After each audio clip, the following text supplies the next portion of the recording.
कितने दिनों तक यहाँ पे यज्ञ का आयोजन होगा और क्या क्या होने वाला है इस यज्ञ में? यज्ञ करने से पर्जन्य की उत्पत्ति होती है। कोई माचिस का प्रयोग नहीं, सिर्फ वेद मंत्रों के प्रभाव से और दो समिधाओं के घर्षण से हमारे इस मंडप में अग्नि नारायण स्वयं प्रकट होंगे।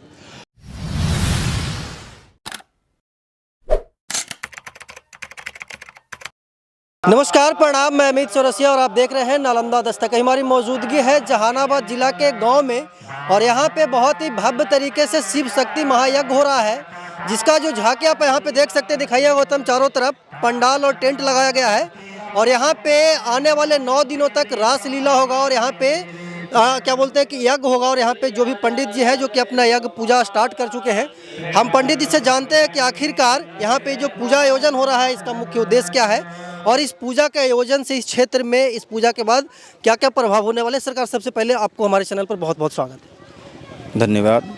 देखिए, हम लोग जो करने जा रहे हैं वो श्री शिव शक्ति महायज्ञ है और यह यज्ञ ही नहीं है पितु, संसार में कोई भी यज्ञ होता है तो हमारे गीता में कहा गया यज्ञाद भवति पर्जन्या, पर्जन्याद अन्नम संभव, अन्नाद भवति भूतानि। यह जो सारी सृष्टि है इसके चलायमान होने के लिए, इसमें जीवन यापन करने के लिए व्यक्ति को अन्न की आवश्यकता होती है और अन्न हमें तभी प्राप्त होता है जब सुयोग समय पर जल प्राप्त हो।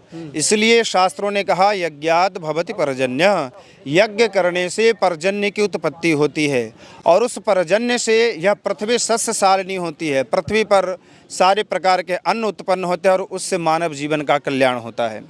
दूसरी बात, यज्ञ करना क्यों चाहिए? सबसे बड़ी बात है यज्ञ। हमारे यहाँ कहा गया यज्ञो वै श्रेष्ठतम कर्म। ऐसा शास्त्रों ने कहा कि यज्ञ जो है मनुष्य जीवन का सर्वश्रेष्ठ कर्म है और यह जितने भी मनुष्य हैं, सारे सृष्टि मात्र में जो मानव मात्र हैं, उनका परम पावन उद्देश्य और परम पावन कर्तव्य यही है कि इस लोक में रहते हुए अपने आश्रमों के नियमों का पालन करते हुए और अंत में परमात्मा की मार्ग को प्राप्त कर लें। यही शुद्ध उद्देश्य है। तब यह है कि वह हमें प्राप्त कैसे होगा, वह प्राप्त करने के लिए हमें यज्ञ की आवश्यकता पड़ती है।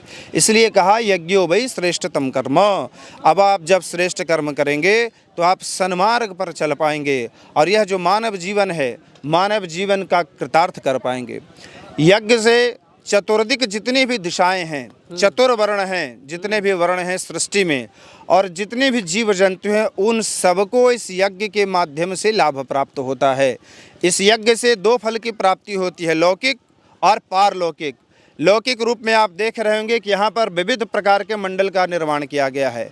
अब यह अक्षत किसी दुकान से आया, सुपारी किसी दुकान से आया, अब यह जो हमारे कुम्हार भाई हैं वो मिट्टी के पात्र बनाए, तो इससे लौकिक रूप से सबों को रोजगार मिलता है, सबों को फायदा होता है लौकिक रूप में जो हम लोग देखते हैं।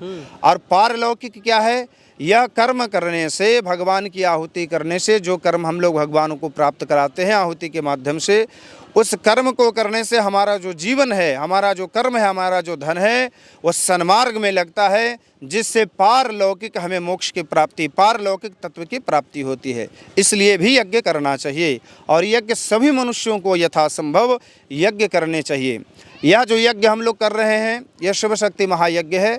इस प्रकार से मानव जीवन में बहुत सारे यज्ञ हैं सूक्ष्म रूप से, परंतु यह यज्ञ विस्तार रूप से है।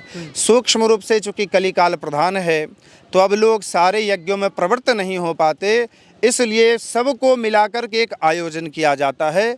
आप देख रहे होंगे कि हमारे रुस्तमपुर ग्राम जितने लोग हैं, चतुर्वर्ण के लोग, ब्राह्मण हो, क्षत्रिय हो, वैश्य हो, अंत्य जाति हो, सेवक जाति हो, वृद्ध हो, जवान हो, बुजुर्ग हो, बालक हो, सब लोग तन मन धन से इसमें लगे हुए हैं। इससे उन लोगों का भी कल्याण होता है। इसलिए यज्ञ का आयोजन हमेशा करते रहना चाहिए। इस क्षेत्र के लोगों को इस यज्ञ से क्या लाभ होगा सरकार? देखिए, जैसा है कि पहले ही हमने आप कह दिया कि यज्ञ किसी एक व्यक्ति के लिए नहीं होता और आज जब हम लोग संकल्प करते हैं तो ये जमान बंधु जो हमारे बैठे हुए हैं वह संकल्प में कहते हैं कि इस यज्ञ में तन मन धन से जितने भी सहायक लोग हैं उन सब के प्रतिनिधि रूप में मैं यहाँ बैठा हूँ। तो जैसे ही यज्ञ से जो फल प्राप्त होगा, इस क्षेत्र में जितने लोग हैं हमारे संकल्प में है समस्त विश्वस्य कल्याणार्थम, समस्त विश्व का कल्याण हो, और विशेष करके जो हमारे क्षेत्र में रहने वाले लोग हैं उन्हें सद्बुद्धि, सद्विद्या, सद्विवेक और सदाचार, सद्प्रेम की प्राप्ति हो। इसलिए हमारे क्षेत्र के लोग इस यज्ञ से भी लाभान्वित विशेष रूप से होंगे। कितने दिनों तक यहाँ पे यज्ञ का आयोजन होगा और क्या क्या होने वाला है इस यज्ञ में? यह यज्ञ नवदिवसात्मक है। आज से ये यज्ञ प्रारंभ है। प्रातःकालीन 6 बजे से सभी माताएं, बहनें और हमारे सभी धार्मिक जन मिलकर के यहाँ से 6 किलोमीटर दूर सरमा में एक फल्गु, पावन पतित पावनी फल्गु नदी है, वहाँ से हम लोग जल लेकर के आए। सारे देवताओं का आवाहन करके आज हम लोग लाए हैं। अभी पंचांग पूजन होगा, मंडप प्रवेश होगा।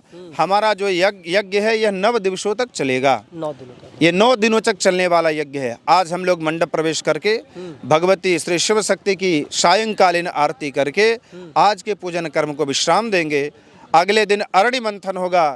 कोई माचिस का प्रयोग नहीं, सिर्फ वेद मंत्रों के प्रभाव से और 2 समिधाओं के घर्षण से हमारे इस मंडप में अग्नि नारायण स्वयं प्रकट होंगे। और उस अग्नि नारायण में जितनी आहुतियाँ पड़ेगी, वह जो अग्नि नारायण प्रकट होंगे उन्हें पावक अग्नि कहा जाता है, जो कि परम पवित्र अग्नि है। उस अग्नि में देवताओं को लक्षित करके हम लोग कल से आहुति प्रारंभ कर देंगे। यह नित्य प्रति महारुद्र की सायंकालीन भगवान रुद्र के प्रीत्यर्थ आहुति प्रदान की जाएगी। प्रातःकालीन भगवती के प्रीत्यर्थ आहुति प्रदान की जाएगी। 9 दिवसों के अंतराल में हमारे इस यज्ञ कुंड में 10 क्विंटल हवन सामग्री की आहुति की जाएगी। अच्छा, जो आप बता रहे हैं कि कल यहाँ पे विदायक मतलब कि माचिस की आग उत्पन्न किया जाएगा, ये बिना सब देख सकते हैं हम लोग? बिल्कुल बिल्कुल, ये सब के लिए दर्शनार्थ है। कल जो है 10 बजे के पश्चात अरणि मंथन का कार्य होगा। सब दर्शनार्थी लोग आएँ और सब कोई उसका दर्शन करें। बहुत ही यह सुनहरा अवसर होता है। कोई अग्नि का प्रयोग नहीं, किसी प्रकार की माचिस का तिल्ली का प्रयोग नहीं, कोई रासायनिक पदार्थ का प्रयोग नहीं। हम लोग वेद मंत्रों के द्वारा भगवान अग्नि नारायण से प्रार्थना करते हैं, उनकी स्तुति करते हैं कि हे देवता, आप हमारे इस यज्ञ में प्रकट होकर के हमारे द्वारा दी गई आहुति को स्वीकार करें। तो कल अरणि मंथन के द्वारा मात्र 2 समिधाओं के घर्षण से अग्नि नारायण हमारे यहाँ प्रकट होंगे। यहाँ पे सांस्कृतिक कार्यक्रम का भी आयोजन किया गया है, उसमें क्या क्या होंगे सर? सायंकालीन 6 बजे से, जैसे यह 9 दिन तक कथा चलेगी, सायंकालीन 6 बजे से श्रीधाम वृंदावन से पधारे हमारे परम पूज्य श्री श्याम सुंदर गोस्वामी जी महाराज के द्वारा श्रीमद् भागवत कथामृत का रसास्वादन सभी भक्तों को कराया जाएगा। तत्पश्चात प्रसाद का वितरण किया जाएगा और पुनः श्रीधाम से आए हुए भगवान की लीलाओं का दर्शन कराने के लिए हमारी रासलीला मंडली आई हुई है। 9 बजे से रासलीला होगी, तो कथा भी चलेगी, श्रीमद् भागवत की कथा होगी, रासलीला होगी और हमारा जो यज्ञ है प्रातःकालीन 8 बजे से प्रारंभ होकर के 5 बजे तक चलेगा। मतलब कि आने वाले 9 दिनों तक ये पूरा क्षेत्र भक्तिमय एकदम रहे। बिल्कुल बिल्कुल, आज से प्रारंभ हो गया और 9 दिवसों तक इस जगह पर यह जो मंडप है यह कल्प वृक्ष है। इस कल्प वृक्ष के नीचे हमारे यहाँ शास्त्रों में कहा गया, इस कल्प वृक्ष के नीचे सच्चे मन से जो भी भक्त, और यह मैं डंके की चोट पर कहता हूँ, सच्चे मन से जो भी मन में सनकाम लेकर के यदि कोई आता है, परिक्रमा करता है, कल से परिक्रमा प्रारंभ हो जाए, अपनी जो भी कामना है उस द्रव्य से परिक्रमा करें। 9 दिवसों तक परिक्रमा करने के पश्चात निश्चित रूप से 43 दिनों के अंदर भगवान यज्ञ नारायण उनकी मनोकामना पूर्ण करते हैं। चलिए, तो ये हम लोग रुस्तमपुर गांव में है और पीछे यज्ञ मंडप बनाया गया है और यहाँ पे पूजन पाठ की जो प्रक्रिया है वो प्रारंभ हो चुकी है। आप भी सनातन में आस्था रखते हैं, विश्वास रखते हैं, तो आप भी यहाँ पे आकर के इस यज्ञ में शामिल हो सकते हैं और यहाँ पे फल का भागी बन सकते हैं। बाकी इस यज्ञ के बारे में आगे भी हम आपको अपडेट देते रहेंगे।